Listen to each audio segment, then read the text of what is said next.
Today we'll explore what exactly Fabricio Werdum did to finish Alexander Gustafsson with an armbar, and all the techniques he used before he applied it.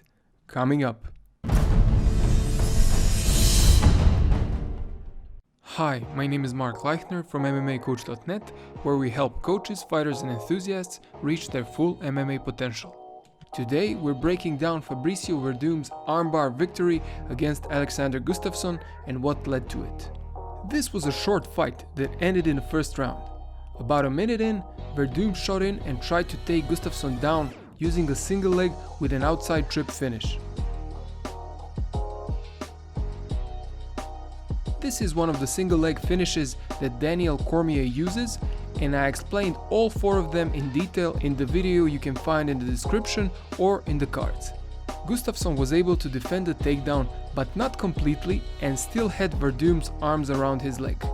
He tried to get away, punched Werdum in the face a couple of times, and even managed to get up. But Werdum never let him go and managed to trip him while he was escaping. He didn't even have a full standing back control, but a partial one, but he still managed to get the takedown. From there on, he took his back and instead of going for the rear naked choke, which is the usual option for the vast majority of fighters, he chose to go for an armbar from a partial back mount. I say partial because Gustafsson was able to defend one hook from getting in. Nevertheless, Werdum went for the armbar from this position using the figure 4 grip. I have a video on this technique and you can find it in the cards or in the description. I showed it from a different grip, but it's the same move basically. Werdum had a figure 4 grip. Gustafsson, however, was able to avoid Werdum's leg pressing his head down to the mat by defending with the arm and rolling to turtle, but Werdum still had his arm in the figure 4 grip. Let's look at this position more closely. This leg is not in an ideal position when it comes to attacking armbar from turtle. It should be inserted all the way under Gustafsson's stomach.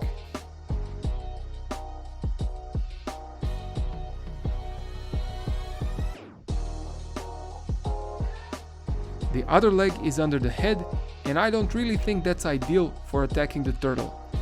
I believe the opposite leg positioning would have been much better than what Werdum had here, meaning knee on the floor and shin on the opponent's neck, instead under the head, and the other one inserted all the way across his stomach, instead shin on the hip. That way it's much easier to turn the opponent to spiderweb and continue attacking. Even though this is not an ideal position, Werdum did the only thing he could do from here. He placed Gustafsson back down using his leg.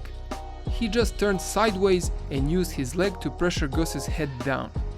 He then turned the other leg over for a complete control in the spiderweb position, as Eddie Bravo calls it.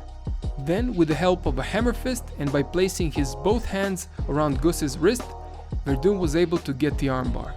Excellent performance by Werdum. Even more so since it was done in less than optimal conditions.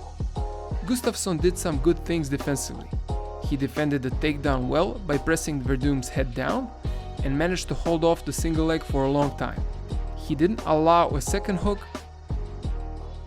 He managed to escape the first leg pressure on his head, but if you give a master like Fabricio Werdum enough time to work his magic, he will most probably get you eventually.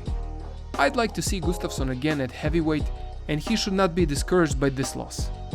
Werdum is a very interesting fighter. I believe he is one of the few that is immune to ground and pound, which is extremely rare, even for a BJJ black belt world champions that have transitioned to MMA. I have a video that explores the best strategy and position for MMA ground fighting, and I recommend you check it out. I mentioned Werdum in there too. Many MMA champions use ground and pound as their go-to strategy. If you want to learn how to do it properly, check out my Total Ground and Pound Blueprint instructional. The link is in the description. If you like this video, like it and share it, and you can also subscribe to my channel. And if you'd like to take your MMA training further, check out my instructionals. My name is Mark Leichner from MMAcoach.net, and I will see you again in another video very soon.